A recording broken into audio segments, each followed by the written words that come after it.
Allez, aujourd'hui on reçoit deux grands monsieur et bon, je me suis pas mis sur mon 31. J'aurais peut-être dû. Ah, attends, regarde, bouge pas. Tac, j'ai mon t-shirt Aerox. On est parfait. Bon, en circonstances, évidemment, j'ai sorti le t-shirt parce qu'aujourd'hui je reçois un peu les patrons de l'Aerox en France. On va voir avec eux exactement leur poste. Mais j'ai nommé, alors, patron, on va dire, on va pas se mentir, des affiliés en France. JB, Jean-Baptiste Desnois. C'est bien ça, JB? Je me suis pas trompé sur la prononciation? C'est nickel. Ça. C'est pas Jean-Baptiste, Et le head manager, le big boss de Aerox France, Max Villalongue. Exactement, c'est ça? C'est ça. Allez, voilà. Jean-Baptiste ne s'appelle pas Jean-Baptiste, hein. C'est que pour les intimes, il s'appelle Stani après. Ça, ouais, c'est vrai, alors mon prénom complet c'est Jean-Baptiste Stani, mais aujourd'hui on va s'arrêter à Jean-Baptiste, ça sera plus simple pour tout le monde, même JB après, ça sera très bien. Ouais, c'est ce que j'allais dire. Si tu veux, je te dis JB, ça me pose pas de problème. Alors, pour qualifier un peu chacun, je l'ai dit tout à l'heure, donc affiliate manager, j'ai un peu bégayé, donc je le reprécise, affiliate manager pour Jean-Baptiste, JB, et du coup, tu gères un peu tout ce qui est affiliation. Comment ça marche d'ailleurs un peu, j'attaque directement, mais comment ça marche un peu l'affiliation en Aerox? Est-ce que ça fonctionne un peu finalement comme au CrossFit? C'est des affiliés comme ça ou comment ça fonctionne? Alors nous c'est assez simple. On fait une demande pour être affilié en ligne. Donc les personnes qui souhaitent s'affilier avec Aerox ont juste à aller sur la plateforme Aerox 365. Ils créent un compte gym pour leur salle. Après ils demandent d'être un affilié Aerox Training Club. Ils lisent le contrat, signent le contrat et après ils sont affiliés avec nous. Après par contre généralement ils prennent d'abord un rendez-vous avec moi histoire d'échanger. L'avantage c'est que je suis un affilié aussi de mon côté avec ma salle et on utilise Aerox depuis 3 ans et demi au sein de ma box. Donc du coup, je peux aussi discuter de tout ce qui a été mis en place de mon côté et de pourquoi Aerox ça nous a permis de nous développer. Et généralement, on a toujours ce type d'appel avec tous ceux qui souhaitent s'affilier avec nous. Et puis après, je suis là surtout pour le SAV, pour les accompagner. On a une plateforme où dessus il y a toute la partie entraînement, la partie formation. On est en train de développer encore plusieurs choses à travers cette affiliation, que ce soit sur les événements ou même sur la plateforme. Et voilà, mon but c'est d'aider les affiliés et surtout de développer la plateforme et Aerox en France. D'accord, donc vous avez compris, JB c'est un téléphone qui sonne énormément entre le SAV des mails. Le téléphone sonne plus, c'est beaucoup par mail maintenant, mais parce que c'est beaucoup plus simple, sinon on s'en sort jamais. T'as raison, donne pas ton numéro, sinon ça va être un enfer. Et un autre téléphone qui doit aussi beaucoup sonner, c'est celui de Max. C'est erreur que j'ai faite au départ et que j'ai appris à mes dépens. Ouais. Ça, je veux bien te croire. Et un autre téléphone qui, du coup, doit sonner aussi pas mal, ou une boîte mail qui doit être bien remplie, c'est celle de Max, évidemment. Head Manager. Alors, Head Manager ou Head of Aerox France, Max? Je sais pas, ce que tu veux, aide, c'est bien, aide manager. Ce qu'on veut. Franchement, c'est Head Manager. Mais du coup, ça consiste. Je vois. Et ça consiste en quoi d'être head manager de la partie du coup France d'Aerox? Tu gères plus les événements, tu gères un peu tout, tu chapeautes un peu tout le monde, toutes les équipes? Quand on dit aide, je pense que c'est une crevette. Je sais pas pourquoi, mais aide pour moi, c'est la tête de la crevette. Tu vois. On va dire que je suis pas aide, je manage. Ok, t'es manager. Voilà. Là, en gros, c'est très très simple. Le siège allemand, c'est le siège mondial de Aerox à Hambourg. Ouais. C'est là qu'a été créé le sport, c'est là que tout a démarré. Et c'est là que toutes se prennent les décisions stratégiques pour Aerox. Et chaque pays dans le monde, il y en a 28 aujourd'hui, chaque pays dans le monde a des équipes, comme nous en France, plus ou moins grosses en fonction de la taille du marché, en fonction de l'avancée. Est-ce qu'on ouvre un pays? Est-ce qu'on est plutôt dans une évolution à 2-3 ans? Et donc l'équipe varie. Et l'idée, c'est que chaque équipe de chaque pays applique des directives qui ont été prises un peu plus haut et les adapte au marché. Parce que parler à des Français n'est pas la même façon de parler qu'à des Européens, des Américains ou alors à des Brésiliens, si tu veux. Et nous, notre taf à nous, en effet, c'est d'appliquer et d'adapter au mieux pour que le public français comprennent, un public français ait envie de venir à des compétitions. Et, euh, et donc voilà, c'est à ça. Moi, c'est plus organisation de la communication interne, faire en sorte que tout le monde ait le maximum d'infos. Euh, que Jean-Baptiste, qui a euh, chez les affiliés, est un peu à part de tout ce qui est événementiel pur. Nous, marketing, Ok. ticketing, tout ça, c'est l'événementiel pur. Jean-Baptiste, JB, Sadi, qui s'occupe des affiliés, bah lui, il n'est pas dans l'événement pur. Si tu veux, c'est un peu une branche à part. Donc, tu veux, faut qu'il y ait ce jeu je communique bien, que les gens comprennent ce qu'il fait, même l'équipe en lui-même, que l'équipe comprenne ce qu'il fait, tu vois. Donc là, on a prévu Hmm. d'ici 2, 3 semaines un petit workshop où il va expliquer à tout le monde et à tous les petits nouveaux qui sont arrivés ce qu'il fait et tous les projets qu'il a sur la table, parce qu'il y en a beaucoup. Et voilà, et puis ma deuxième casquette, c'est que je suis producteur des événements français. Donc en gros, tout Ok. événement est produit et une production, c'est, euh, c'est aussi un petit taf. Ouais, ouais, tu m'étonnes. Surtout quand on a des très belles idées comme le Grand Palais, on va en reparler évidemment. Bon, déjà, messieurs, quelle année pour Irox. Vraiment, ça a explosé. Je, je voulais dire dans l'introduction que c'est des gens qui vous ont un peu attisé la haine pendant l'année puisque vous détestez vos amis qui arrivent à avoir des places pour leurs événements, alors que vous galérez à en avoir. C'est devenu un truc de dingue, l'Irox cette année, c'est fou. Tous les événements en France, dès que ça ouvre, c'est vendu quasiment instantanément dans les 2 jours. C'est quand même assez impressionnant. C'est très dur d'avoir des places quand on n'est pas affilié. Moi, je trouve ça très bien parce que ça aide aussi beaucoup les gens qui sont affiliés et qui jouent le jeu de l'Irox. Donc ça, je trouve ça intéressant d'avoir pris cette pratique-là. Mais vous, vous, ça doit être fou.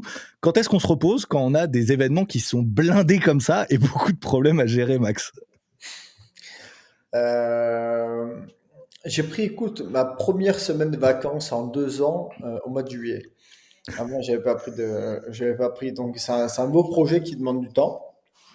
Donc, c'est un projet Ouais. qui me passionne. Donc, si tu veux, c'est pas difficile de pas prendre de vacances parce que c'est cool de faire ce que je fais.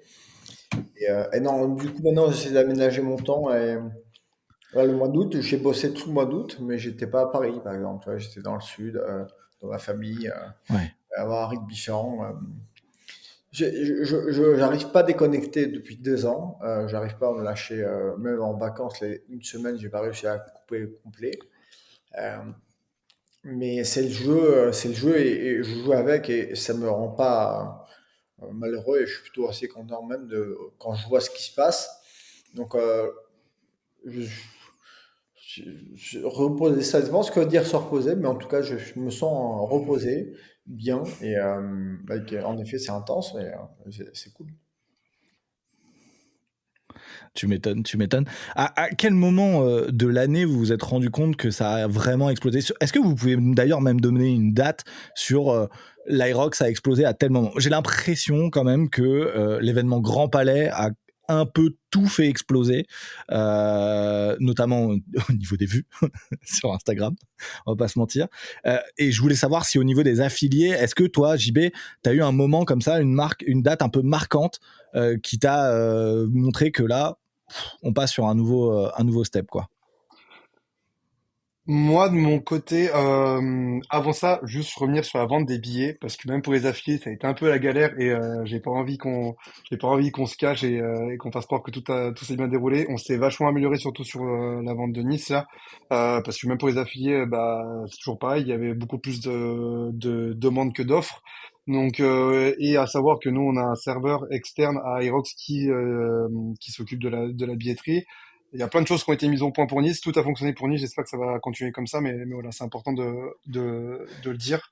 Moi, je trouve que il y a eu vraiment une bascule début d'année. En fait, vraiment après Aerox Marseille, même on l'a vu sur l'événement de Toulouse était pas plein au moment d'Aerox Marseille. Il y a eu Aerox Marseille et derrière, direct, ça s'est blindé. Évidemment, Grand Palais, ça a continué à nous faire grandir. Mais il y a eu vraiment une grosse bascule après Marseille. Je pense qu'il y a eu aussi beaucoup d'influenceurs qui sont venus à ce moment-là et qui se sont mis Mm. à faire de l'Aerox. Il y a eu Paris juste avant où on a eu aussi des influenceurs qui étaient dessus. Donc le fait d'avoir Paris, Marseille, l'un derrière l'autre, avec des influenceurs qui commencent à en parler sur YouTube, avec notre communication sur Grand Palais qui commence à arriver, tout ça mis ensemble a fait que on a commencé à vraiment parler d'Aerox. Donc pour moi, la bascule elle est un peu là et Grand Palais, ça a été vraiment ça a été un peu l'apothéose et derrière ça continue à grossir. Mais voilà, il faut pas. Nous, le but c'est pas de se reposer sur nos lauriers, mais justement de continuer à proposer le meilleur service possible. Ça passe par la billetterie, ça passe par les événements, ça passe moi par les affiliés parce que c'est quelque chose que je peux gérer. Donc voilà, on est en perpétuelle interrogation et renouvellement pour essayer d'avoir un service qui correspond aux attentes, quoi. C'est assez fou d'ailleurs, Max, quand on voit le calendrier de l'année dernière de ce qui s'est passé en France. Il y a eu, si je dis pas de bêtises, une étape des championnats du monde à Nice. Il y a eu énormément de choses qui ont été lancées sur l'Aerox, beaucoup qui sont arrivées d'un coup. On aurait pu se dire que c'était l'année dernière, que ça aurait pu exploser directement sur la première année. Et finalement, non, ça a attendu une année de plus pour un peu vraiment se blinder. Les gens sont devenus fous d'Aerox. Est-ce que tu as réussi à expliquer ça? Est-ce que ça te... Enfin, est-ce que toi, tu as des axes de réflexion autour de ça? Pourquoi ça n'a pas explosé la première année et finalement beaucoup plus sur cette seconde année? Pour moi, c'est juste une question de temps, d'accoutumance au projet, à ce qu'on a Mmh. proposé.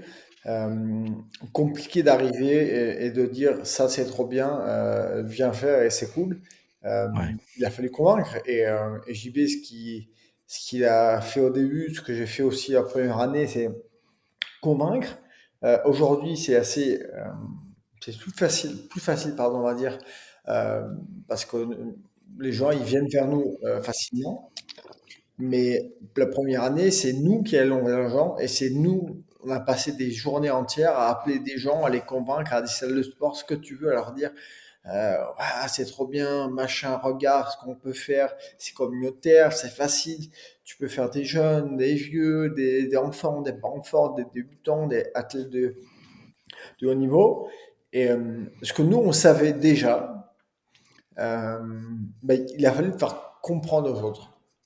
Mais après, Ouais. on a une arme qui est assez facile, hein, c'est l'événement. L'événement, c'est l'arme de destruction massive. Il suffit Mmh. les gens viennent à l'événement, il suffit qu'ils soient 3000 athlètes qui prennent des photos, fois 15 photos, bah, les réseaux sont inondés, plus les 3000 personnes qui Ouais. viennent les voir. En un événement, tu as touché 5 ou 6 000 personnes postées, donc des personnes touchées, c'est encore plus. Et donc, un événement première saison, enfin, deuxième événement à Bordeaux, la finale à Nice, première saison, ça arrive doucement. Et ce qu'on a vu aussi, c'est que les curieux qui se disent mais qu'est-ce que c'est que ce truc-là? Parce qu'on parlait à l'époque à une communauté sportive. Nous, on savait que les sportifs Mmh. des salles de sport, on allait toucher plus ou moins facilement. En revanche, ce qu'on voulait, c'est toucher les sportifs en dehors des salles de sport, les trailers, les triathlètes, les runners, les mecs qui font l'aviron, euh, les, tous les sports, vous voulez les toucher. Et c'était ça notre vrai taf à nous, et à Héloïse, qui est au marketing, c'est de trouver les gens, les ambassadeurs les plus diversifiés possibles, les profils les plus diversifiés possibles pour toucher le maximum de personnes. Parce qu'on savait pertinemment que ce sport, c'était fait pour tout le monde. Il fallait juste convaincre une fois. Il suffit que tu le fasses une fois pour Mmh. qu'ensuite, tu aies envie de revenir. Et donc, premier événement, on a convaincu les sportifs. Il y a des curieux qui sont venus voir, mais ceux qui ont vu, on sait qu'ils étaient après sportifs à leur tour. Tu vois, c'était comme ça. Et sportifs à leur tour, ils allaient dans une salle de sport, dans leur salle en France, et ils disaient putain, j'ai fait un truc de fou ce week-end-là et tout. Et c'était un, deux par salle, et à montrer les photos, les machins, les réseaux. Et, et là, dans chaque salle de sport en France, ça a fait des petits hubs, des petites communautés en chaque salle. Et du coup, c'était 2, 3, 10, 20, 40, 50, 60, 100, parfois 200 personnes de chaque salle qui venaient. Et aujourd'hui, il y a 900 salles affiliées. Et 900 salles fois 100 ou 200 personnes qui pratiquent. Même, je sais pas, JB, ta salle, ils sont combien? T'as combien de personnes qui se déplacent? T'as un paquet, non? Bah, ça va dépendre des événements, mais là, typiquement, sur Bordeaux, on va avoir 50 personnes de la salle qui potentiellement vont se déplacer. Et Ouais. on a fait, bah, c'est simple, Paris, le tout premier Paris, Port de Versailles, donc il y a 2 ans maintenant, c'est ça, Max, si je dis pas de bêtises. Ouais. On était monté à 48 Ah ouais. à Paris à l'époque. Donc il y avait vraiment eu du monde, mais parce que nous, ça faisait déjà un petit bout de temps qu'on en pratiquait aussi. Donc forcément, les gens savaient. Et là aujourd'hui, on va avoir en fait, on va peut-être moins se déplacer en masse par rapport à avant, mais les gens vont plus se trimballer à droite à gauche, aller partout en Europe pour faire des événements. Et ça, c'est aussi un peu différent, c'est qu'aujourd'hui, moi, mes adhérents, ils ont plus peur d'aller faire un Aerox tout seul, de partir un week-end où ils sont trois à partir le week-end. Ils vont se faire un week-end à Rome. Là, il y en a qui vont à Rome, par exemple, et ils vont kiffer leur week-end, mais juste entre eux. Et c'est des choses qui sont assez cool aussi, et que je pense que les adhérents auraient jamais fait il y a encore 2 ans, quoi. Non, mais tu as raison de souligner ça. Et c'est vrai que c'est un truc qui a changé, je trouve aussi. C'est que l'Irox, il y en a partout en Europe. Il y a vraiment des compétitions un peu partout. Ça permet de voyager. Ça, c'est cool. En vrai, tu te fais un petit week-end à Rome, tu vas à Stockholm. Tu peux faire plein d'étapes assez géniales. Et c'est vrai que je vois de plus en plus de ça, les Français, bah, avec les événements que vous faites, ils sont blindés. Donc, des fois, c'est un peu compliqué de trouver des places. Effectivement, se déplacer en Europe, c'est une très belle solution. Et comme bah, c'est la même chose et qu'on retrouve exactement la même chose à chaque fois, c'est facile en fait finalement d'aller partout en Europe, Max. Ouais, c'est assez cool. Et c'est ce qui est la base de ce sport. C'est pour ça que moi, je l'ai pratiqué au départ. C'est que je pouvais aller me faire un week-end. À l'époque, la compète, c'était que le samedi. Donc c'est simple. Tu le Barcelone le vendredi soir, tu dormais tranquillement, compète le samedi matin, samedi après ta passe, samedi soir tu banguais, dimanche tu rentrais, tu es content, tu vois. Maintenant, c'est plus compliqué. Dans l'idée, aujourd'hui, comme dit JB, tu pars à 3, 4, tu fais un week-end avec ta femme, tu as envie, et tu pars, tu te fais un petit week-end. Tu as 1 heure et demie de compète au milieu. Tu as bien mangé, tu as visité, tu as fait du sport, une compète, c'est content, tu as vu du monde. Euh, Franchement, un week-end pour moi, c'est ça, c'est faire du sport et manger avec ses potes, tu vois, et sa famille. Ouais, Et Aerox, pour moi, te permet de bouger. Tu as toujours un but. C'est bon, j'y vais, c'est cool, mais il y a ça à faire. T'as ces gens-là à rencontrer. T'as un but dans ton week-end qui est assez cool. Moi, je trouve ça assez bien. Et, euh, et ouais, je sais pas, je pense que c'est partagé par le plus grand nombre. Et on a relancé en tout cas ce tourisme sportif pour moi, c'est un vrai tourisme sportif, hein. Faut bien prendre en ouais, compte que quand on arrive dans une ville, euh, Paris, Paris Porte de Versailles, c'est 20 000 athlètes qui viennent. Ils ne sont pas tous de Paris. Donc, c'est 20 000 personnes à loger. Grosso modo, hein, tu vas en mettre 50% à 10 000 à loger. Les 20 000 personnes qui font la course, tu as 20 000 personnes qui viennent la voir. Donc, si tu veux, tu as 40 000 ouais, personnes sur 5 jours. Euh, Récemment, je parlais avec Nice. Parce qu'à Nice, ils organisent tous les ans on ne présente plus l'Ironman de Nice, c'est une étape mondiale de circuit Ironman. Et, et qui me disait, oui, alors Nice, l'Ironman, tu sais, tous les hôteliers se mettent au garde à vous, et les restaurants, les machins, quand ils arrivent. Et moi, je lui fais, mais juste par simple curiosité, c'est combien de personnes, d'athlètes qui représentent l'Ironman de Nice? 4 500 personnes. Ah, d'accord. Donc, Ironman, 4 500 personnes, peut-être autant de public, versus nous qui, en 3 jours, on t'en ramène 18 000 et autant de ouais. public. Donc, en fait, si tu veux, on est devenu un vrai tourisme sportif. Tu vois, il y a un truc qui se passe, il y a les hôteliers, ils sont ravis de nous voir. Euh, et là, mon taf à moi, c'est de parler à chaque ville et de leur dire, en fait, on vous amène du business, des taxis, des hôtels, des restaurants. Prenez conscience de ça et essayons de travailler ensemble, tu vois. Et, euh, et en fait, on arrivait tellement vite, on a grossi tellement vite aussi Ouais. que les gens ne se sont pas rendus compte de ça.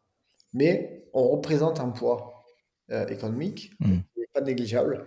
Et c'est pour ça que c'est cool aussi. Hein, quand tu vas voir une ville en lui disant voilà ce que je t'amène et voilà ce que eux t'amènent alors qu'ils sont hyper réputés, bah, c'est toujours un peu cool, tu vois. Donc, Ah bah clairement. donc voilà, je sais pas quelle est la question, mais je vous le dis quand même. Non, mais on était sur le tourisme sportif, le fait que Aerox et toutes les étapes un peu partout en Europe permettaient aux gens Je de t'avais dit voyager. qu'on allait beaucoup parler. C'était sûr, je le connais. Mais moi j'adore ces réponses qui finissent par, je sais plus ce que c'était la question, mais c'était génial. Mais ne t'inquiète pas, t'as apporté des belles, des belles statistiques, pardon. Tu disais 18 000 personnes qui viennent par exemple à Nice, quasiment autant de spectateurs. Donc en fait, finalement, ça fait un peu plus de 30 000 personnes, 40 000 personnes qui se déplacent pour un événement sportif. Je connais pas beaucoup de sports qui déplacent autant de monde. Soyons honnêtes. Le football, ça c'est sûr. Je pense que dans la ville, tu peux avoir des rassemblements de 40 000 personnes facile. Le rugby aussi, dans certaines grandes villes où le rugby est important. Par contre, je ne vois pas beaucoup d'autres sports qui déplacent autant. Voilà, on compte pas les JO, on compte pas tout ça, mais évidemment, 40 000 personnes, ça Oui, fait beaucoup. ou tu vas avoir des événements type Roland Garros, par exemple, qui t'amènent aussi quand Peut-être. même, t'as quand même Oui. du monde. Mais je veux dire, en France, c'est vrai que des événements sportifs qui amènent autant de monde, il y en a quand même pas non plus tous les 4 matins. Et surtout, la différence, c'est que généralement, c'est un événement qui est joué par des professionnels et c'est un public qui se déplace voir des professionnels. Là, c'est différent où c'est des amateurs qui viennent faire ce sport et des gens qui viennent regarder des amateurs. Et c'est un peu là aussi, un peu là la différence. Tu vas avoir les courses à pied, on a oublié un peu les courses à pied, mais quand même, Oui. C'est ça prend l'exemple. énormément. Ça prend, Les ah, marathons, tout ça, ça a pris beaucoup oui. de place maintenant. C'est 40 000 personnes Euh, en Paris. Hum. Ah ouais, donc effectivement, ouais. Les marathons, tout ça, effectivement, il y a. Mais, mais je pense que justement, Aerox, on bénéficie aussi un peu de cet essor de la course à pied qu'on a depuis la fin du Covid, où les Ouais. gens, pendant le Covid, se sont beaucoup mis à courir, avaient besoin de s'évader. Et on le voit, hein, aujourd'hui, les problèmes que nous, on a sur les courses Aerox pour avoir un billet, c'est exactement les mêmes problèmes sur les marathons, les semi-marathons. Moi, je sais que là, il y a, donc, moi, je suis à Orange, on a le semi du Ventoux. Le semi du Ventoux, il y a 1500 places. Je crois que il y a eu 4 ou 5 fois plus de demandes pour participer. Donc, Hum. bah, ça veut dire que t'as énormément de déçus et très peu d'appelés. Et cet aspect course à pied qu'on a dans l'Aérox, ça a permis aussi de draguer toutes ces personnes qui justement étaient déjà focus course à pied. Ils se sont dit, ah, c'est peut-être un challenge différent. Et surtout d'amener des gens qui, à la base, se challengeaient beaucoup sur faire un 10 km, faire un semi-marathon. C'était un peu le challenge de l'année, la nouvelle résolution, quelque chose comme ça. Et bah, de reporter le regard sur un truc un peu différent, peut-être un peu plus fun aussi, parce qu'on s'avoue, on va pas se mentir que entre aller courir un 10K et faire un Aerox, moi personnellement qui à la base vient du CrossFit, je préfère faire quand même un Aerox. Mais voilà, je pense qu'aussi on est venu dans un. En fait, avant c'était soit tu faisais du CrossFit, soit tu faisais de la course à pied, ou soit tu faisais des compètes de body, mais il y avait rien qui faisait, bah, tu t'entraînes, tu fais un peu de course à pied, tu fais un peu de muscu, tu fais un peu de trucs, il y avait rien pour te faire kiffer. Et là, aujourd'hui, avec Aerox, on a ça aussi, quoi. Donc, Hum. c'est ça aussi qui fait qu'on a pris cette ampleur, je pense. Laissez-moi vous parler du sponsor du jour, c'est Pepi, et qui de mieux qu'une application de drop-in pour sponsoriser le podcast du même nom. Pepi, c'est pour moi qui voyage beaucoup, une petite révolution. Ça me permet de réserver mes drop-in, et ça, partout en France. On peut réserver des WOD, des sessions d'open, de cross-training, d'Aerox, bref, tout ce que la salle propose, vous pouvez vous inscrire en un clic. Il y a plus de 1000 salles partenaires en France, donc vous allez forcément en trouver une pour vous entraîner et garder le rythme, et ça même en déplacement. En plus de ça, l'application est gratuite et sans engagement. Vous avez évidemment un code, DROPIN20, ça vous fait 20% sur tout votre panier, et ça jusqu'au 30 septembre inclus. Donc profitez de l'application Pepi, on se retrouvera sûrement pour un drop ensemble, qui sait, et maintenant on repart pour l'épisode. J'ai l'impression qu'il y a beaucoup de gens qui aiment aussi maintenant se challenger. En plus de ça, il y avait des gens qui couraient pour le plaisir, pour s'amuser. Et je trouve qu'aujourd'hui, il y a beaucoup de gens qui veulent aussi se prouver, qui sont capables de réussir, d'aller de passer des challenges. Et Aerox, mine de rien, on va pas se mentir, aujourd'hui, c'est un peu devenu un challenge que beaucoup de gens notent sur leur petit tableau et de voir s'ils en sont capables. C'est devenu un peu aussi un endroit à aller valider quoi, dans sa carte de mec un peu balèze. Bon, plus sérieusement, on va avancer un peu parce que sinon on va mettre plus d'une heure et je leur ai promis qu'on rentrerait ça dans à peu près une heure. Comment on a une idée pour aller au Grand Palais? Là, je me retourne vers toi, Max. Grand Palais, c'est une idée de fou. Pardon, je suis obligé de le dire. Ça arrive juste après les JO, en plus de ça, après un énorme événement sportif. C'est incroyable d'y retourner sur un événement sportif en plus de ça, parce que jusque-là, il y en avait quasiment jamais eu. Comment t'es venue l'idée? Comment ça s'est fait? Et comment vous avez réussi à valider ça avec l'organisation de Grand Palais? Déjà, faut bien se comprendre qu'on est tous conscients de ce qui a été fait. Genre, et moi, j'ai fait chier tout le monde en 6 mois avant chez des gars. Dans 6 mois, on fait un événement au Grand Palais. Et tu sais, j'ai toujours en tête que, genre, 6 mois avant nous, c'était Tony Estanguet, quoi. Et là, c'est nous qui débarquons de notre petit bureau de 4 par 3 à Morning. Tu sais, on arrivait comme ça, on sort après les JO. Et je me dis, ça, regarde, on va faire ça, quoi. On va le faire. Et l'événement était incroyable et juste magique en termes de. Et puis, c'était un des événements qui s'est le mieux passé en 2 ans. Donc, tu vois, c'est genre, il a roulé tout seul. On s'est fait des kiffs, Ouais. des bandas. J'ai fait chanter une fille à la Marseillaise à Capella le dimanche matin à l'ouverture, en plein milieu. Alors, on a fait n'importe quoi, c'est assez cool. Et c'était magnifique. Et non, l'idée, ça revient à la question, c'est Christian Totzk qui a créé Aerox. Quand il me demande de reprendre les rênes de Aerox en France, il me dit, tu sais Max, j'ai créé ce sport pour qu'un jour on soit dans un lieu emblématique, historique, tu vois. Genre le Grand Palais, tu vois. Il me sort ça comme ça, genre le Grand Palais. Et moi, ça me rentre dans la tête. C'était au départ, j'avais tout approuvé. Je me suis dit, faut que je montre qui je suis, tout ça, machin. Et là, je commence à mettre à poser des questions autour de moi. Comment est-ce qu'on fait pour aller là-bas? Qui y est? Quoi. Est-ce que c'est dur? Est-ce que c'est cher? Est-ce qu'il y a des contacts? Ah, ta meuf, elle organise des défilés pour Dior là-bas? Ah, ok, d'accord. Avec qui elle fait ça? Ok. Contact, contact, contact. Et tu arrives à avoir une personne qui te répond un mail toutes les 3 semaines. Elle te considère pas. Évidemment, Aerox à l'époque, c'était personne vis-à-vis de Dior, vis-à-vis des JO, vis-à-vis de Chanel, vis-à-vis du Saut Hermès, vis-à-vis de tout ce qui se passe au Grand Palais. Tu as une compète de sport, des mecs qui sont torse nu, qui font des burpees, si tu veux, ils se sont dit, bon d'accord, chelou. Et euh, je m'étais mis un rappel tous les mois de les relancer. Alors tous les mois, je m'étais mis un rappel, relance, relance, relance. Et j'avais eu un contact un jour du mec qui a créé Deus, et non, qui a ramené Deus en France, et le mec disait, tant qu'ils m'ont pas dit non, bah je continue. S'ils ne répondent pas, qu'ils me basent un peu, ça veut pas dire non. C'est-à-dire qu'ils ne m'ont pas considéré. Et s'ils me disent non, j'arrête. Ouais. Donc moi, je fais pareil. J'ai envoyé des messages, message. Et un jour, elle m'appelle. Elle dit, bon, d'accord, alors, c'est quoi votre histoire et tout? Ben voilà, c'est ça, ça, ça. Ok, bon, sachez que si on veut considérer votre dossier, c'est demain, on a une commission. On en parle. Si la commission veut bien, c'est un dossier à remplir. Ce dossier, il faut le donner au directeur du Grand Palais. Au directeur du Grand Palais, c'est OK, il faut le défendre. Je fais, d'accord, allons-y. C'était le lundi. Le mardi, il a fait sa commission avec, je sais pas, 5 6 personnes du Grand Palais. J'ai pas le fin mot. Mais le fait que 2 jours après, elle m'appelle, elle dit, bon, bah, c'est bon. En fait, on peut vous trouver une date. Mais comment ça? Il n'y a pas de dossier, il n'y a pas de défense devant le président, tout ça. Elle dit, ah, non, c'est bon, on trouve une date, c'est OK, la commission a validé. Je suis, OK, bon, bah facile alors. C'était si facile. Je Si présume, simple.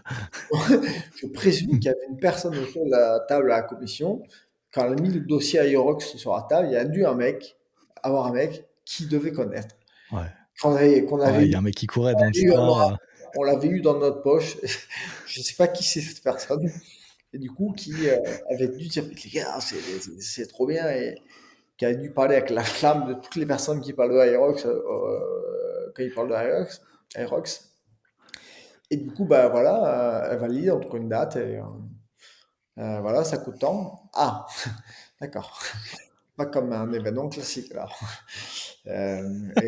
Et non, on trouve une date et voilà. Et moi, j'ai fait ce petit cadeau que j'ai fait à Christian. C'était plus d'un an et un an après. Ouais. En mode voilà, tu m'avais parlé un jour du Grand Palais. Bah, j'ai une date pour le Grand Palais. Ah, Et du c'est coup, fou. Il a dû être sur le cul, Christian Totske, à ce moment-là, quand tu lui as envoyé ça. je pense qu'il était, ouais, alors il a peut-être pas trop montré, mais je pense qu'il était, il a kiffé. Je pense qu'aujourd'hui, Grand Palais, JB pourra le dire aussi, mais Grand Palais, pour les affiliés, pour tout le monde, c'est devenu une référence Irox dans le monde. On a passé un step Ouais. mondial grâce à ça, parce que Irox, avant, c'était cantonné à des salles, des expos, des palais des expos, Porte de Versailles, à Maastricht, à Karlsruhe, euh, Karlsruhe. Et, euh, et là, on est passé au Grand Palais. Donc, les gens Ouais. qui sont venus, il y a les darons de potes à moi qui sont venus voir. Des mecs qui jamais Ah ouais. iraient voir un pote, leur enfant à Porte de Versailles courir et faire des burpees, tu vois. Mais là, au Grand Palais, ils sont venus voir. Et en fait, on est passé dans l'inconscient collectif d'un sport de bourrin à un sport. Ah putain, c'est classe, c'est cool. Hmm. Ah, les JO, ah, le Grand Palais. Moi, derrière ça, tu as un hôtel 5 étoiles sur la Côte d'Azur qui m'appelle, qui veut que je fasse un séminaire. Tu as un palace de Paris qui veut que l'équipe vienne tester le spa. Enfin, tu vois, genre, le sport de kéké qui était à Porte de Versailles, maintenant, on est regardé par des palaces et des hôtels 5 étoiles, tu vois. Et, euh, Ouais. et c'est marrant et c'est une question de vision. Et en effet, le Grand Palais a permettre ça et pour ça qu'on veut le garder absolument dans la poche.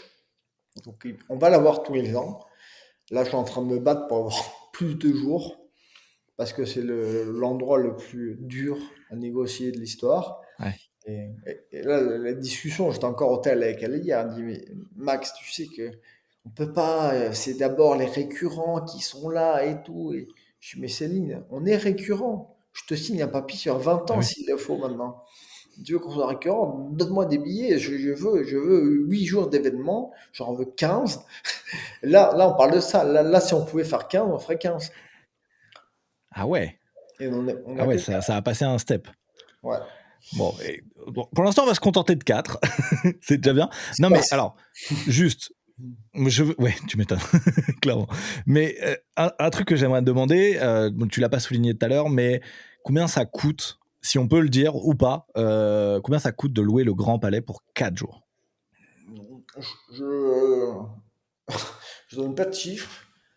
Je peux dire que ça Ok, coûte plus du triple qu'un événement classique.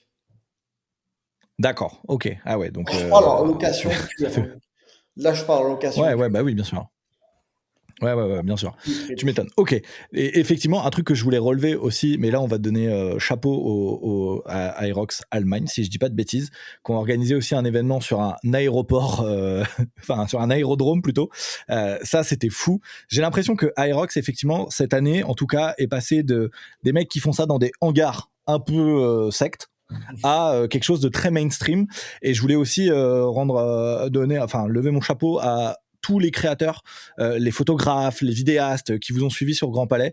Je trouve qu'ils ont fait un travail extraordinaire et ça a été vraiment incroyable de suivre ça, même de loin. J'ai pris une énorme claque, donc voilà, je voulais leur faire un petit coup de chapeau à eux parce que c'est vrai que la couverture a été très très bonne et c'était vraiment vachement bien à regarder, en tout cas. On l'aime bien. Du coup, merci. Après, j'ai 2-3 amis qui étaient dans l'équipe, donc ça va, je leur passe le message aussi. Mais est-ce que Christian Totske, pardon, je vais y arriver, Christian Totske, il a une autre idée de grand monument français dans lequel il voudrait voir l'Aerox. Parce que comment tu fais mieux aujourd'hui que Grand Palais finalement? Est-ce qu'il y a un autre monument aussi emblématique en France qui pourrait recevoir une course d'Aerox? Non. Ah, non. Non. Bah non, mais en vrai, si t'es un peu... Ok. Non, il n'y a pas de lieu qui aussi emblématique qu'en Palais, mais même pas qu'en France. Il n'y a pas de lieu, à part si tu fais sur coup volant, donc je sais pas ce que tu sur un avion un- ou un porte-avion. Déjà, tu as vu ce qu'on fait l'an prochain? Ouais, On fait une croisière Méditerranée, Irox. Et vache, au sujet, ouais, mais j'ai vu passer ça, ouais. c'est pas un vrai Irox, c'est une croisière. Ouais. Ouais, mais j'ai trouvé ça génial. Moi, je trouve que dans l'idée, vous avez plein de belles idées justement pour développer un peu des événements qui changent et qui sont vraiment cool à regarder. Euh, Moi, je vais me tourner un peu vers JB pour un peu te laisser la parole aussi, JB, c'est important. Euh, Pourquoi créer deux événements à Paris? Est-ce que finalement, en fait, Paris, c'est la seule ville, je crois, Aerox, qui a deux étapes ou qui a deux compétitions? Ou je me trompe peut-être?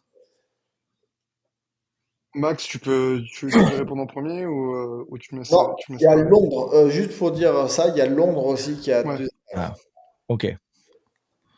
J'étais pas sûr, mais je voulais vous demander pour être sûr. Ok.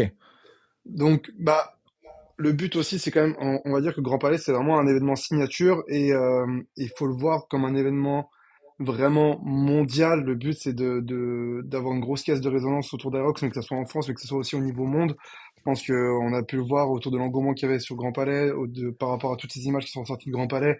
On sait que bah, nous, on est allé faire les championnats du monde à Chicago un mois et demi après. Tout le monde nous parlait de Grand Palais, toutes les personnes de Aerox World nous parlaient de Grand Palais. Donc c'est vraiment un événement signature. Nous, on va avoir des événements parce qu'il y a cet événement signature qui permet de nous mettre énormément en avant au niveau monde. Et après, on a l'événement Paris Porte de Versailles, qui reste un événement un peu plus local et qui permet, enfin, c'est bête à dire, mais Paris, ça reste le point névralgique Hmm. et ça reste un endroit où tout le monde a accès facilement.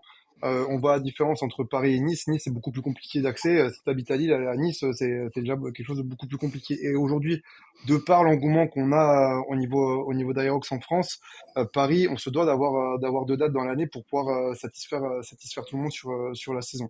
Donc ça, c'est le premier point.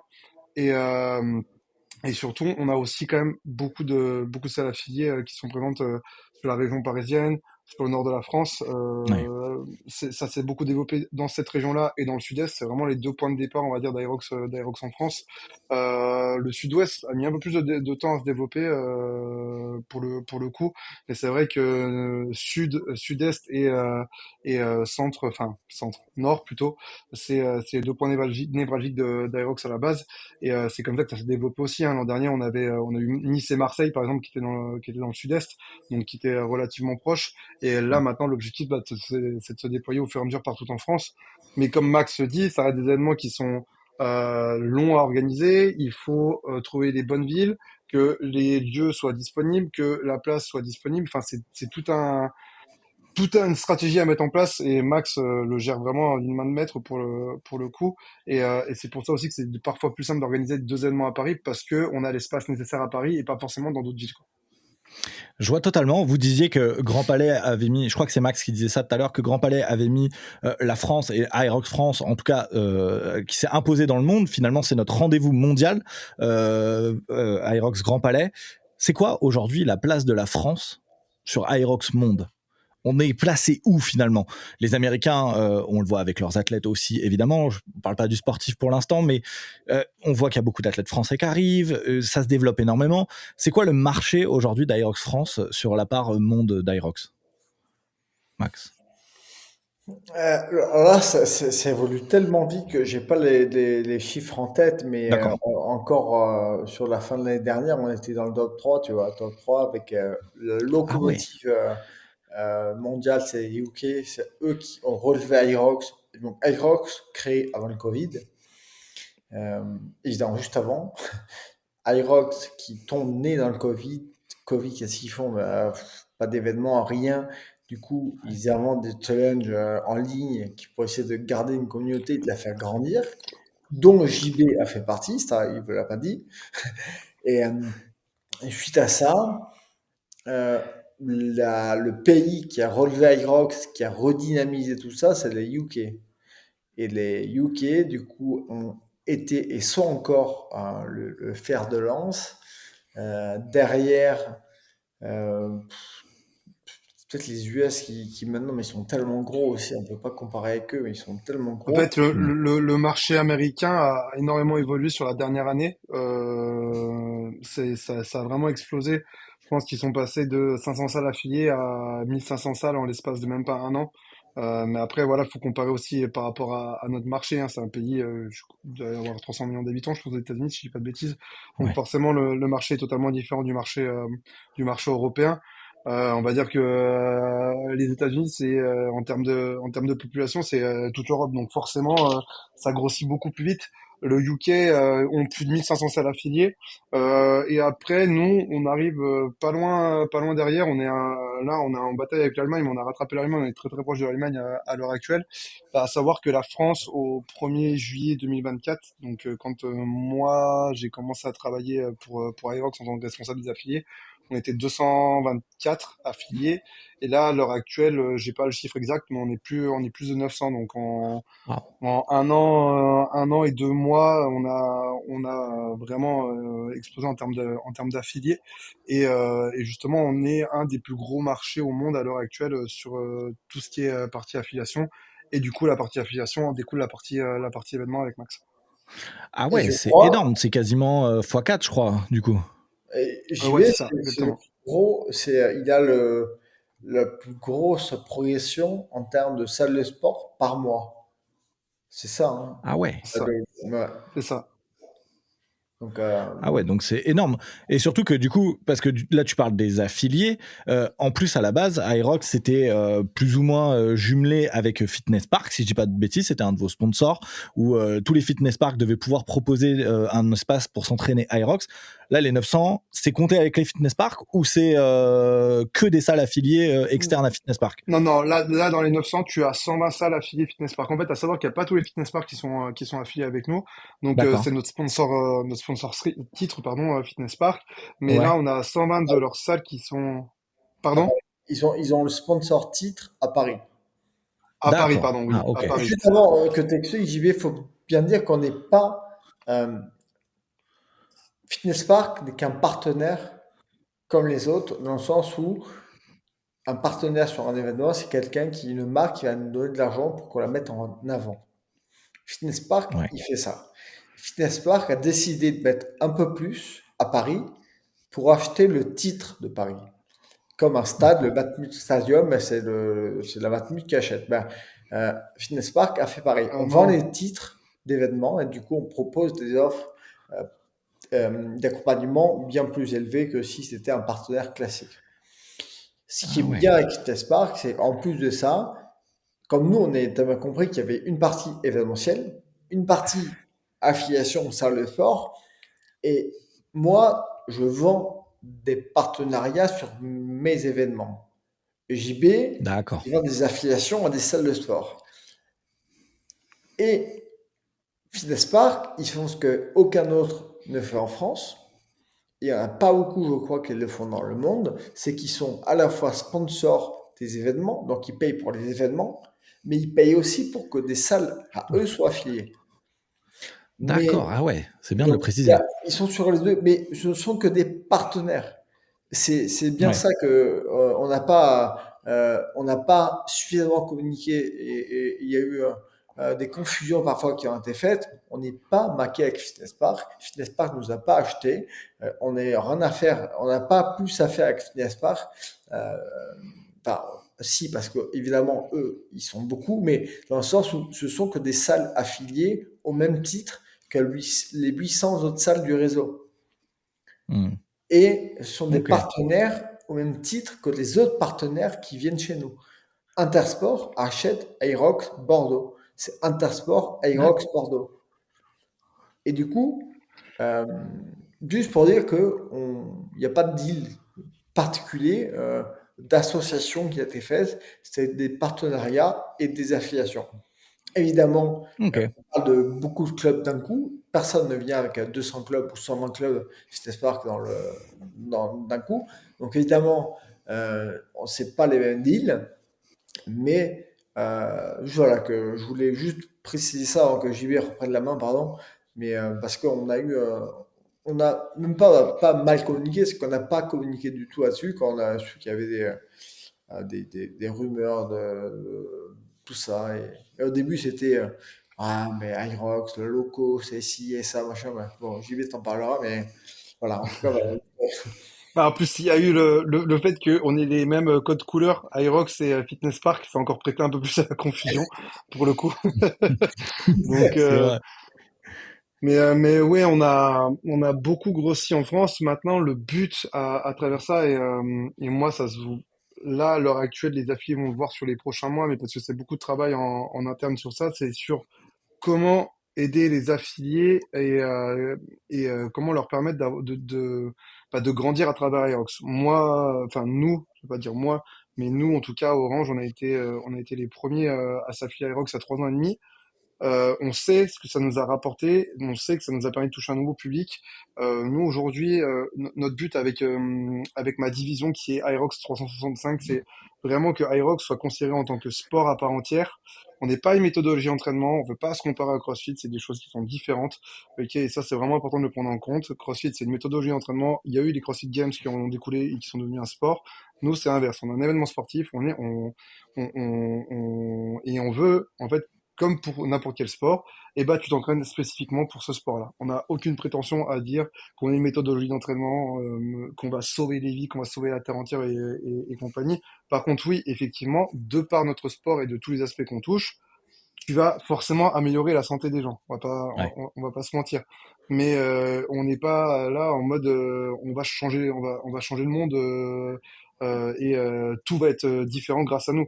Non, nous on a notre sport, on veut que les gens s'entraînent avec ce sport. On sait très bien que en s'entraînant pour l'Aerox, bah tu développes beaucoup de capacités physiques, tu vas forcément être en meilleure santé. Si en plus généralement, bah, quand tu commences à te mettre dedans, tu fais un peu plus attention à ce que tu manges, tu fais un peu plus attention à ce que tu bois. Enfin, il y a tout qui se met en place. Et parce que, bah, comme n'importe quel autre sport, quand tu te mets à faire de la course à pied, que tu te mets à fond dedans, tu fais la même chose, sauf que nous, la différence, c'est qu'il y a aussi cet aspect force, cet aspect puissance que tu n'as pas forcément sur la course à pied et qui, on pense, permet d'avoir des gens peut-être un peu plus complets.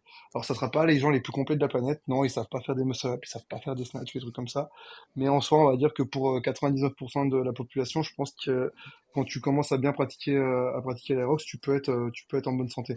Et voilà, moi, c'est vraiment l'accent, le point que je veux vraiment avoir, c'est on est un sport, on veut être considéré comme un sport, il y a des choses qui sont en train d'être mises en place. On a des objectifs à long terme avec Aerox et potentiellement ce qui peut être les Jeux Olympiques. Enfin, il y a plein de choses comme ça. Mais voilà, c'est pas une méthodologie, c'est un sport. J'ai vraiment envie de mettre l'accent dessus, quoi. Ah, mais c'est bien que tu le précises. Après, je suis content qu'il n'y ait pas des muscle-up à faire parce que sans muscle-up à la fin d'un Irox, moi, ça fait longtemps que je chine plus, les gars. Je viens pas. C'est hors de question. Hein. Ah, Sans muscle-up. Max non plus. Merci. T'as dit quoi, C'est Max? bon, Attends, ça a coupé. Non, non, moi non plus, ça me va. Voilà. Moi, je te comprends totalement. Bon, allez, si on parle un peu sportif maintenant, actuellement, vous avez aussi, en plus de ça, d'avoir une expansion énorme au niveau de la France et au niveau des gens lambda qui pratiquent votre sport. Parce que du coup, maintenant, on va dire sport, hein, parce que JB a bien précisé, on va dire sport. Mais évidemment que c'est un sport. Vous avez énormément de sportifs français aussi qui ont explosé à haut niveau. J'en ai reçu quelques-uns. On peut parler d'Alan Kao, qui est quasiment l'un des plus connus aujourd'hui en Aerox, qui est suivi par beaucoup de monde. J'avais eu les Pingliers avant même qu'ils aillent gagner et truster ce titre de champion du monde. Il y a énormément d'athlètes. Il y en a beaucoup, beaucoup, beaucoup. J'ai pas envie de tous les citer parce que je vais en oublier beaucoup. Mais qu'est-ce que ça vous fait, vous, de voir ça, que en plus de marcher en France auprès de monsieur et madame tout le monde, on a aussi des gros athlètes qui finissent par performer en France. Ça doit être un show au cœur incroyable et vous devez vibrer en plus pour les Français à chaque fois qu'il y a des mecs ou des dames au championnat du monde. Et une personne qu'il faut rajouter, parce qu'on a un peu tendance à l'oublier, mais c'est Geoffrey Voisin, qui est quand même Oui, tu as raison. le seul athlète qui a été Elite 15 avant même que Irox ait vraiment percé en France, Oui. et je pense que c'est important de le rappeler. Et puis, bah, il y a effectivement Alan et Quentin Mevena qui sont vraiment sur le haut du tableau. Et j'espère que Alan va pouvoir rentrer dans ce tableau Elite 15 parce que c'est un mec qui travaille vraiment, vraiment dur et qui a une équipe de travail énorme. Et pour le coup, bah, comme Quentin et Mevena, hein, ils sont pas arrivés là par hasard. Et j'espère que ça va finir par payer pour lui en tout cas parce qu'il se donne les moyens d'y arriver, hein, ce qu'il y a de sûr. Mais en France, en tout cas, on est encore, je pense, aux prémices parce que bah, ça fait que réellement 2 ans qu'on est installé en France. Max, ça fait depuis juillet 2023, si je dis pas de bêtises, que la structure Aerox France existe. Donc, on est encore un sport qui est relativement jeune. Là, à l'heure actuelle, on voit beaucoup les Anglais, enfin les Anglo-Saxons et beaucoup les Allemands et les Américains, mais parce que c'est bah, les 3 pays où l'Aerox est le plus développé à l'heure actuelle. Mais je pense que nous, en France, ça va arriver parce qu'on a aussi quand même une grosse culture de la course à pied, une grosse culture de l'athlétisme, mine de rien, de par l'aspect associatif qu'on a en France. Et tout doucement, les gens vont se préparer un peu plus pour l'Irox. Les méthodes d'entraînement pour préparer correctement un Irox vont évoluer aussi. Euh, Étant donné qu'on est un sport, bah, pour performer dans ce sport, il y a tout un système de prépa physique qui doit être mis en place. Et je pense qu'on est encore un sport jeune, que les choses vont s'accélérer au fur et à mesure et vont progresser. Mais c'est ça aussi qui fait la beauté de l'Irox. C'est justement, nous, on dit pas qu'on a une méthodologie d'entraînement à part entière, mais par contre, bah, il te faut une méthodologie pour te préparer correctement à performer en Aerox. Donc, il faut bah, revenir sur la prépa physique de base. Et ça, je pense que les gens vont se pencher de plus en plus dessus. Bah, je vois qu'il y a Rudy Koya qui est quand même vraiment connu dans le milieu, qui se penche dessus. On a Didier Reis aussi qui est en train de se pencher dessus. Donc c'est des gens quand même qui sont vachement connus dans le milieu de la prépa physique et qui sont intéressés par ça, qui commencent à se pencher sur le sujet. On a des études scientifiques qui sortent. Donc on sait que la science autour de ce sport va évoluer. Et je pense qu'en France, d'ici, je serais pas étonné qu'on ait beaucoup plus d'athlètes élitifines d'ici 3 4 ans parce que justement, on commence à être un marché mature et ça va permettre aussi de sortir des nouvelles têtes, quoi. Et tu fais bien de le dire, marché mature. Moi, je trouve quand même que l'Aerox et les athlètes en Aerox ont été matures et en tout cas plus carrés très vite en fait. Tout de suite, on a eu l'impression qu'on avait affaire à des professionnels, des gars qui s'entraînaient vraiment pour ça, qui donnaient tout pour y aller, qui vraiment avaient mis en place des programmations, etc. J'ai l'impression que, mine de rien, JB, c'est un peu ta génération qui a essuyé les plâtres, qui a montré un peu aux autres, et comme si ces gars-là, quand c'est arrivé en France, quand la France a ouvert c'est ouvert à l'Aerox, pardon, je vais y arriver, ils étaient déjà prêts. Ils étaient déjà en position. Tu citais Geoffrey. On peut parler de Jézabel aussi. Voilà, comme Isabelle si aussi, hein. eux, ils avaient un peu essuyé les plâtres à une époque où justement c'était pas prêt et que tout le monde est arrivé. Ils les ont vus faire. Ils ont dit, ok, c'est comme ça qu'on doit faire pour performer. J'ai l'impression vraiment, Max, que ouais, les athlètes Aerox, ils étaient quasiment prêts, quoi. Bon, ouais, on a vu, mais ce qu'on voit en France, c'est ce qu'on voit un peu partout, hein, de tous les mecs qui se.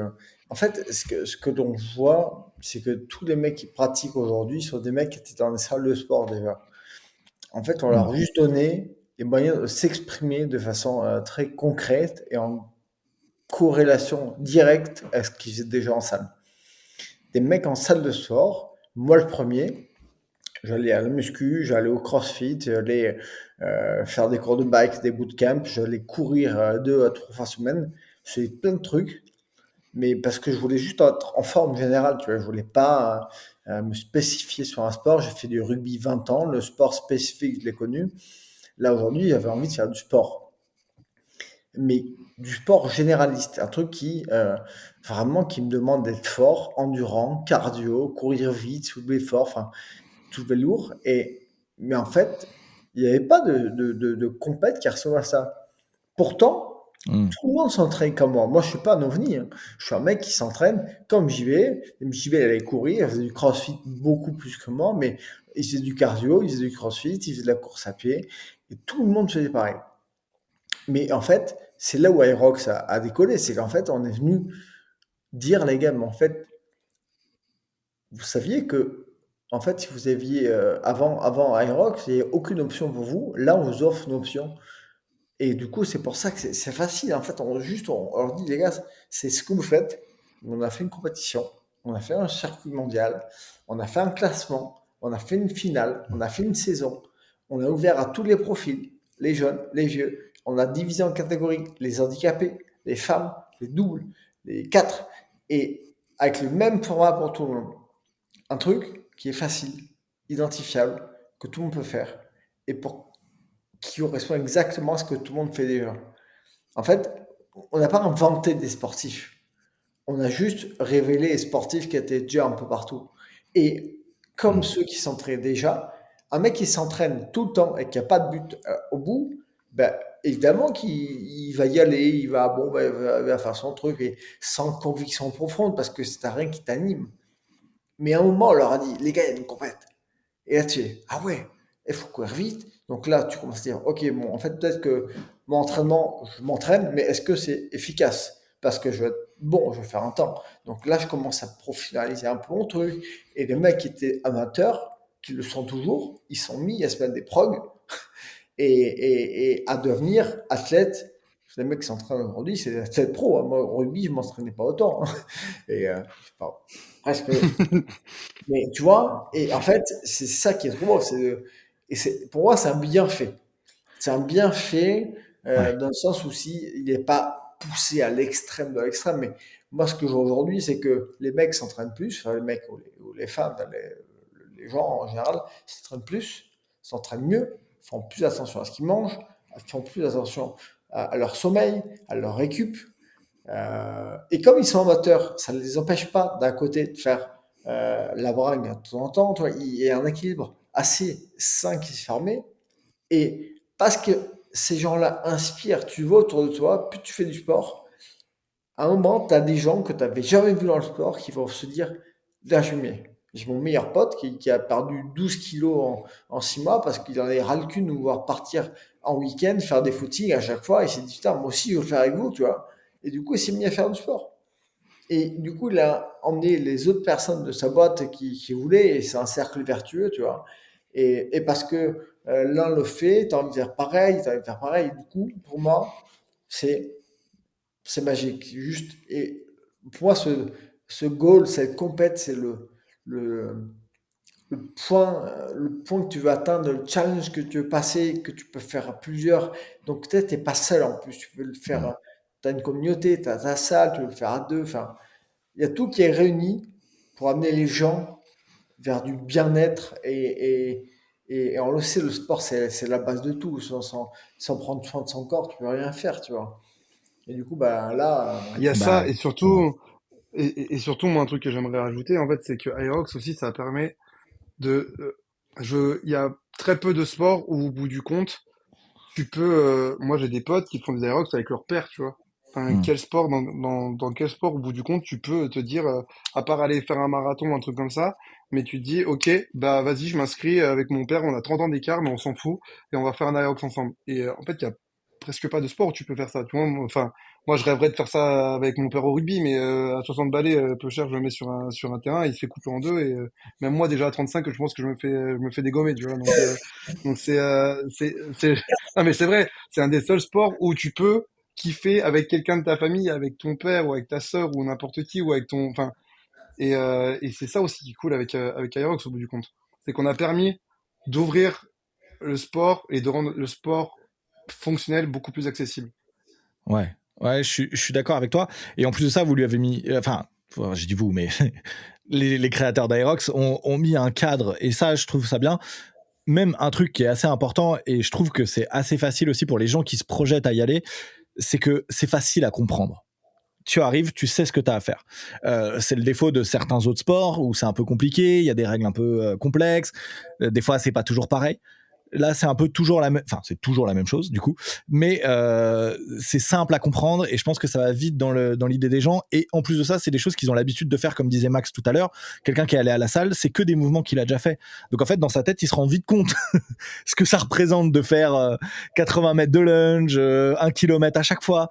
Donc finalement, je pense que c'est aussi ça qui a beaucoup aidé à l'essor de l'Aerox, c'est que bah, en fait, c'est des choses que tout le monde connaît et que tout le monde comprend assez facilement et se rend compte de la difficulté ou peut-être de l'accessibilité qu'ils peuvent avoir sur cette pratique-là. Moi, j'aimerais revenir sur un truc que tu as dit, Max, tout à l'heure. Tu as parlé un peu des handicaps et des adaptives. Moi, c'est quelque chose qui me tient beaucoup à cœur, que le sport, ce soit accessible pour tout le monde. Aerox, pour ceux qui ne savent pas, qui sont potentiellement peut-être handicapés, qui participent, qui feraient, je sais pas, d'autres sports dans des catégories handi, l'Aerox aussi, ça s'adapte aux gens handicapés, hein, évidemment.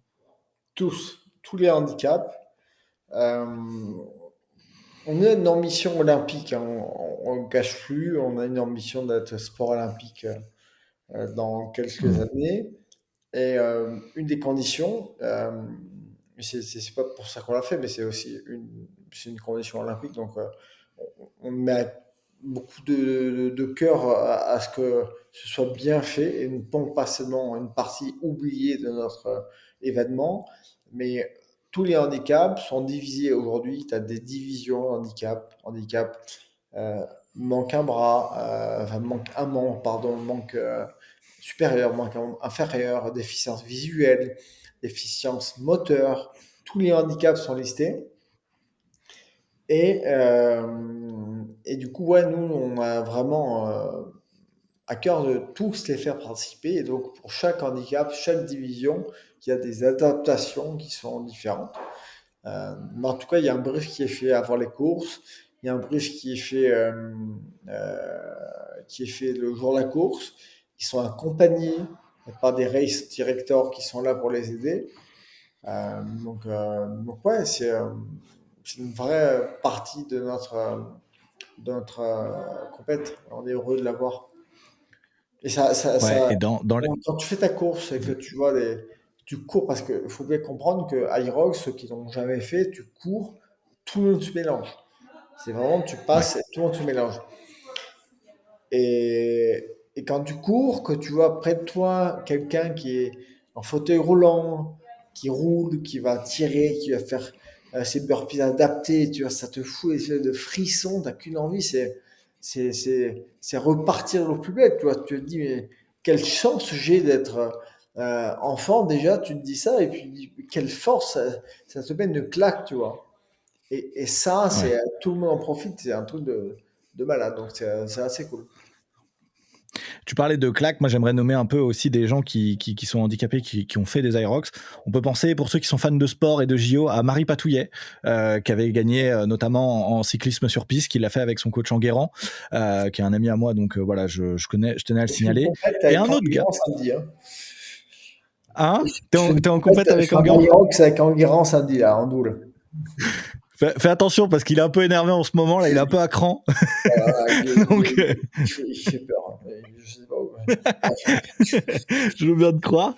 Et je voulais soulever un autre gars qui nous a tous mis une claque à l'Irox Grand Palais. Il s'appelle Pierre Borgella. Je vais le recevoir bientôt aussi dans Drop-In. Je tenais à vous féliciter parce qu'il m'a annoncé que vous l'avez mis plus ou moins dans une espèce de comment on appelle ça, de programme ambassadeur, plus ou moins. Vous l'avez appelé après à Irox Grand Palais. C'est quelqu'un à qui il manque une jambe, sa jambe droite, si je dis pas de bêtises. Sa jambe droite, carrément jusqu'à la hanche.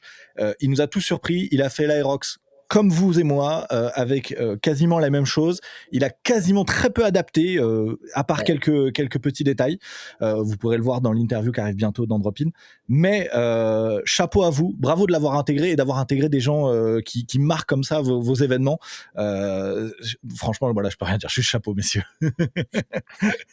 Moi, je l'ai vu, j'étais là, il poussait son chariot à une jambe. Il poussait son Ouais. chariot à 150 kilos sur une jambe. Ouais. Genre, putain, ça, après ça, tu te dis, mais ok, tu relativises beaucoup, beaucoup de choses. C'est euh, c'est euh, c'est aussi la beauté de ce sport. Ouais, je suis d'accord avec toi. Et puis en plus de ça, moi, il m'a expliqué qu'il vous a un peu pris de court parce qu'il a prévenu personne.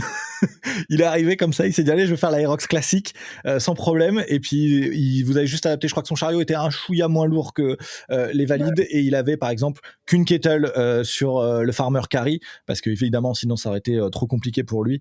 Mais voilà, chapeau à lui encore une fois. Il arrive bientôt dans Drop-In, donc voilà, un grand personnage, grand monsieur et bravo à vous d'avoir intégré. D'ailleurs, quelque chose que je me demande, ce programme d'ambassadeur, il consiste en quoi? Est-ce que c'est une aide pour les athlètes pour aller en compétition? C'est pour leur apporter de l'exposition? Comment ça fonctionne en fait, ça, si on peut en parler? Euh, En effet, le but originel de ce programme, c'est vraiment, comme tu as dit au départ, on a besoin de toucher des cibles vraiment les plus variées possibles. Et donc, on a Ouais. choisi des ambassadeurs qui représentaient des cibles totalement différentes les unes des autres. On avait un vivier de fitness guys, donc qui vont à la salle de sport, Alan Kao. Là, on a Quentin Vena, Panglier qui sont aussi là. On avait Maxime Krantz, enfin Hmm. plein de gars du milieu qui font ça et dont c'est leur métier de coach très souvent. On avait des pilotes de Formule E, Adrien Tambay, on a pris des chefs cuistots, on a pris des alpinistes, des Ah ouais. vidéastes, on a pris beaucoup de personnes et l'idée c'est, en fait, ces mecs-là sont tous sportifs de leur côté, mais ont tous des métiers à exposition différente. Donc, trop bien. Nous, on a un sport qui réunira tout le monde. Donc, viens, on vous le fait découvrir et on vous y invite. Et du coup, c'était donnant, c'est que nous, on s'appuyait sur les communautés de ces ambassadeurs pour toucher des cibles vraiment différentes. Et en échange, ils s'appuyaient sur Aerox pour asseoir à leur côté. Je suis chef cuistot, mais je fais du sport, je m'entretiens. Je suis pilote de Formule 1, mais tu vois, pour réussir dans mon métier, il faut être hyper affûté. Et du coup, c'était un espèce de win-win des deux côtés, qui était assez cool. Et donc voilà, on n'a jamais demandé de faire 4-5 postes par mois. On leur a toujours dit, fais ce que tu fais de façon assez naturelle et organique, montre que tu t'entraînes, montre que tu fais tes compètes. Euh, et nous, on t'invite, du coup, parle-en. Et c'était un peu ça le deal, mais euh, ouais, si on a fait des contrats au début en mode avec Edlo, on s'est dit, mais pourquoi on fait des contrats en fait, on se serre la main et c'est cool en fait, tu vois, donc voilà, c'est un peu ça le Ok. but originel. Ok, je vois. Non, mais c'est bien aussi de le dire et d'éclaircir un peu les gens, parce que je pense que tu as dû avoir beaucoup de candidatures maintenant pour entrer dans le programme d'ambassadeur. Évidemment, les gens se réveillent des fois aussi un peu après, donc ça me fait toujours un Alors peu rigoler, maintenant évidemment. on essaie de récompenser les meilleurs athlètes Irox français, Ouais, vraiment, parce que ça coûte de source que les meilleurs soient ambassadeurs, tu vois. Euh, ouais. mais quand la première année et la deuxième saison, tu sais pas trop qui est le meilleur, bah tu prends des coachs qui s'entraînent, qui vont fit avec ce que tu penses et ce que tu veux véhiculer comme valeur, ça. Ouais, je suis tout à fait d'accord et je trouve ça bien aussi maintenant, comme tu le disais, vous avez à destination de devenir un sport olympique. Donc en plus, si vous pouvez aider vos athlètes français sur ces points-là, c'est génial et ça va vraiment pousser le sport encore plus vers l'avant, je pense. En tout cas, même j'en suis sûr. Bon, alors, petite question un peu polémique, mais je pense que vous allez rigoler quand je vais vous la poser. Je pense que vous allez très vite me voir venir. La plus grosse critique aux réfractaires, enfin des réfractaires, pardon, à l'Aerox, c'est oui, je vous le fais avec la voix. Oui, ça tourne en rond, c'est toujours les mêmes mouvements. Est-ce qu'un jour ça va changer? Moi, je vais me faire chier au bout d'un moment, vous voyez. Ce que je veux dire, évidemment. Alors, moi, ma question, c'est, je pense pas que ça se joue à votre niveau, évidemment, mais est-ce que c'est dans les tuyaux qu'un jour les stations puissent changer? Et vous, en tant que passionné, et ça, c'est ce qui m'intéresse le plus, vous, en tant que passionné, est-ce que vous le souhaitez réellement, ce changement? JB, vas-y. Bah c'est pour ça qu'on est un sport, en fait, c'est parce qu'un sport a des règles qui sont préétablies, a des standards et a un fonctionnement. Donc les règles peuvent parfois évoluer, on le voit en rugby, on le voit en foot, la technologie arrive, des fois il y a des règles qui changent, le hors-jeu par exemple au foot a changé, au rugby on est le sport où tous les ans il y a des nouvelles règles, ça pour le coup ça change constamment, mais il peut y avoir des évolutions, mais l'essence reste la même. Euh, je ne sais pas ce qui va en être du futur d'Aerox au niveau des mouvements, ça évoluera sûrement, on le voit, les règles évoluent quand même au fur et à mesure des années sur les standards de mouvement. Peut-être que des mouvements changeront. Moi, qui viens du CrossFit à la base, c'est vrai que il y a 5 ans, j'étais un peu en mode ah j'espère que ça va changer.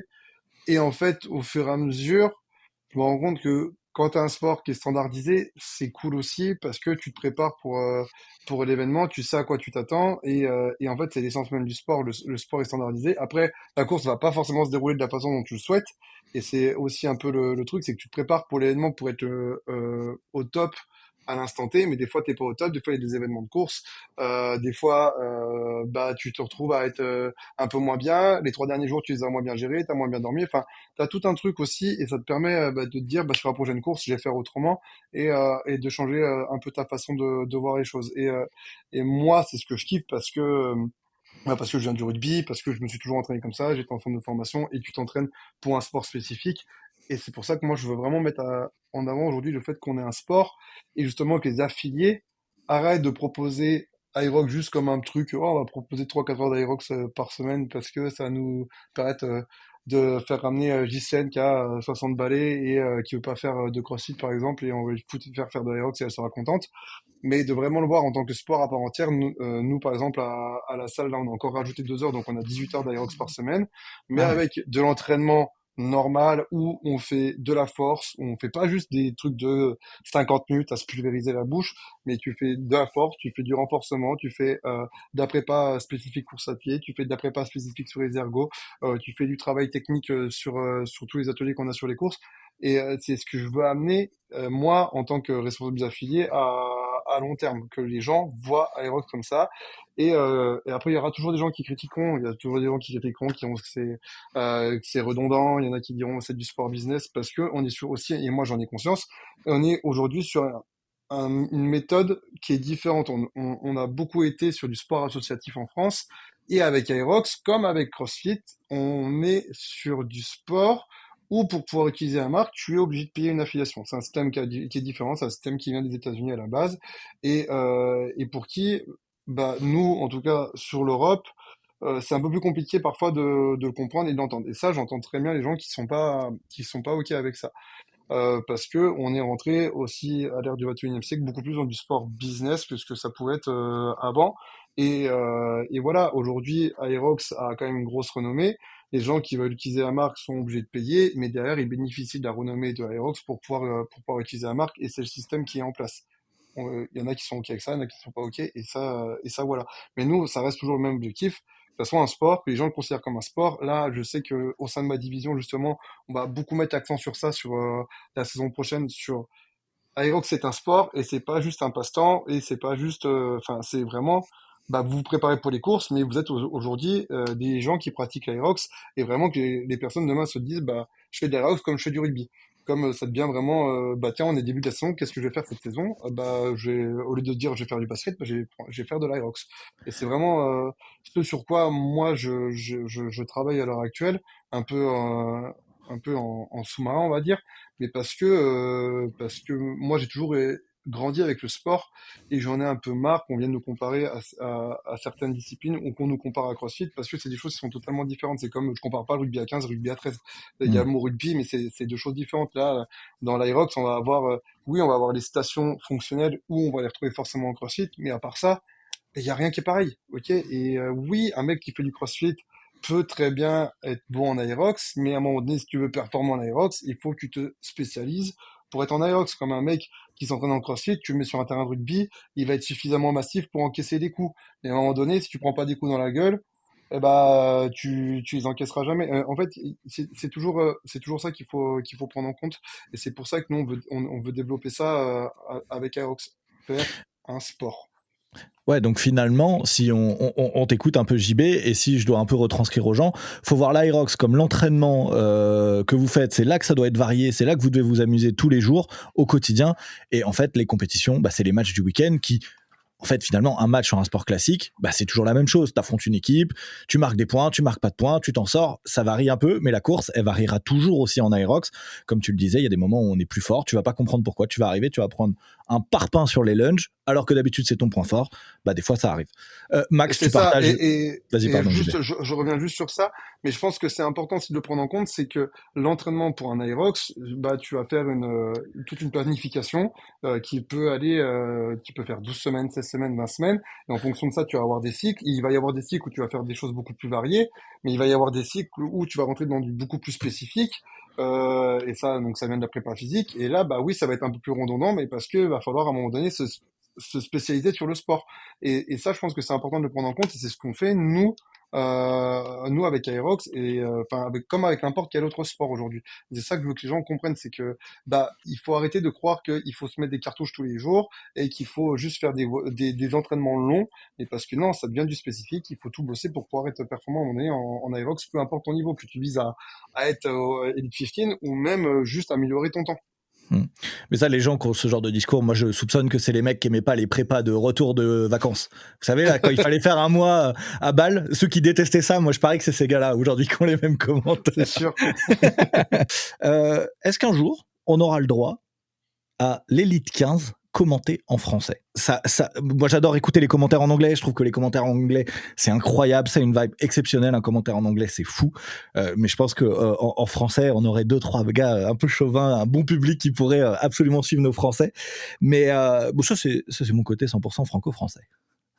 Et je pense que de toute façon, c'est important que tu l'abordes. Si on veut à un moment donné aussi plus se développer, ça passera forcément par là. Et je pense que Max, il est au courant de ça.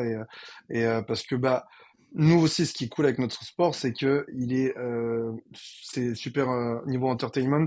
C'est super simple à comprendre, c'est super simple à suivre. On le voit avec les championnats du monde. Même quelqu'un, enfin, moi, mon père a regardé les championnats du monde alors qu'il a jamais fait d'aérox et qu'il sait absolument pas à la base de ce que c'est. Et il a compris. Et en fait, je pense que c'est ça aussi la force d'aérox, c'est que le sport, il est simple à comprendre, il est simple à diffuser, et surtout, c'est comme ça que se propage un sport. Moins il y a de règles compliquées, plus il est simple à suivre, plus les gens vont vouloir en faire. Qu'est-ce qui fait qu'aujourd'hui le foot c'est le sport le plus pratiqué au monde? C'est que les règles sont simples. Et pourquoi le rugby ça reste un sport de niche? Pourtant, je viens du rugby, hein. Et c'est qu'il y a 300 milliards de règles, et s'il y a pas quelqu'un à côté pour t'expliquer les règles, quand tu connais pas, c'est un enfer un match. Donc, Ouais. Après, elle est là aussi. Après, pour défendre le rugby, qui est un deuxième sport que j'aime énormément, ils ont fait un énorme travail, notamment sur la façon de filmer Oui, aussi, qui améliore les matchs. Et ça, depuis qu'ils font ça, notamment Canal, qui a fait un gros travail, pour pas les citer. Mais effectivement, c'est plus lisible et c'est un peu mieux. Autre avantage aussi de l'Aerox, c'est que c'est un format finalement court. court. L'élite 15, ça peut jouer en une quarantaine de minutes, et je pense que ça, enfin, quarantaine, plus de cinquantaine, mais voilà, ça c'est amené à baisser encore plus. Et ça, c'est des choses qui peuvent accrocher les gens assez facilement. Quand tu sais que t'en as que pour 45 minutes, les gens, ils peuvent rester facilement. Et Quand c'est des compétitions d'une journée, c'est plus dur, évidemment. c'est ça. Et il y a du suspense. Enfin, là, on l'a vu sur la course Elite 15 chez les hommes. Ça s'est joué à 4 wall balls, et on voyait Tim Vinish qui craquait, qui faisait 3 wall balls, qui craquait à chaque fois, et Hunter qui revenait derrière. Enfin, c'était juste énorme. Et il y a Ouais. ça aussi, cet aspect un peu fou qu'on peut avoir à travers l'Aerox, où t'es pas à l'abri sur une heure qu'il y en ait un des deux enfin, un des meilleurs qui est une fringale, qui se fasse doubler par les autres, quelqu'un qui se fasse rattraper à la fin. Enfin, c'est ça qui est cool aussi, quoi. Et je sais Ouais. qu'Aerox met encore des choses en avant, où justement là, avec les pénalités, si je dis pas de bêtises, Max, sur le Elite 15, il va y avoir une box où avant de passer la ligne, le mec devra se mettre dans la box et attendre, et prendre tout le temps de pénalité qu'il a pris, et ça sera super visuel, et ça fait que au moins on saura où on en est, et ça sera pas décompté derrière une fois que le mec a passé la ligne. Donc en fait, ils sont en train de mettre des choses aussi en place pour que ça soit de plus en plus visuel et de plus en plus compréhensible pour le public. Ah, ça c'est pas mal, ça c'est pas mal. Effectivement, ça permet d'encore plus rendre ça lisible pour les gens, et je pense que ça va attirer pas mal de monde de faire ça. Bon, et moi ma dernière question, bon, c'est une question un peu plus pour se marrer, mais est-ce que vous avez encore le temps de faire des compétitions? Max, tu m'as dit que semaine prochaine t'en avais une. JB, t'as le temps encore d'aller en compète ou pas? Bah alors oui, on a parce que Max nous laisse opportunité en France de pouvoir quand même je sais que ça n'a pas été simple parce qu'on bosse un peu, mais on a l'opportunité maintenant de quand même pouvoir faire les courses en France parce qu'on est sur des événements qui durent 4-5 jours, donc il sait que on a besoin de décompresser à un moment donné. Donc bah avec Hello qui est au marketing chez Aerox, on est le binôme, bah, on a fait les championnats du monde ensemble à Chicago. C'est vrai. Cet été, j'ai refait une compète de CrossFit alors que je fais absolument plus de CrossFit. Et j'ai remplacé quelqu'un au pied levé pour les affiliates et c'était quand même plutôt cool. Et voilà, là l'objectif ça va être de se remettre un peu le pied à l'étrier avec Elo. On a rattaqué la semaine dernière parce qu'on était sur Paris, mais pourquoi pas de viser d'aller de nouveau au championnat du monde l'an prochain ensemble. Donc voilà, mais c'est vrai qu'avec on a beaucoup moins de temps pour s'entraîner. Moi, je le vois hein, entre quand j'étais honneur de boxe où je prenais bien 2 heures de ma journée pour m'entraîner et aujourd'hui où j'essaie de caler 40 à 1 heure au moins 4 fois dans la semaine. Je sais que la performance, elle est pas pareille. Donc, j'essaye de m'accrocher en m'envoyant un peu plus fort à l'entraînement et en essayant de serrer les dents sur les courses. Mais je sens qu'en termes de performance, c'est quand même plus comme avant. Mais c'est quand même toujours un kiff de s'entraîner, quoi. Merci beaucoup, messieurs. Merci beaucoup d'avoir pris du temps pour discuter avec moi et aux auditeurs de Drop-In. C'était vraiment un échange excellent. Très sympa de vous avoir. Et puis, bah, je vous souhaite encore plein de bonnes choses déjà pour la fin 2025. Et puis, pas pour 2026, évidemment. Merci à toi, c'était cool. Oh! Razors off, Willie Shores, Viva la France! Wow! In 6th place from France, Claudia Gluck.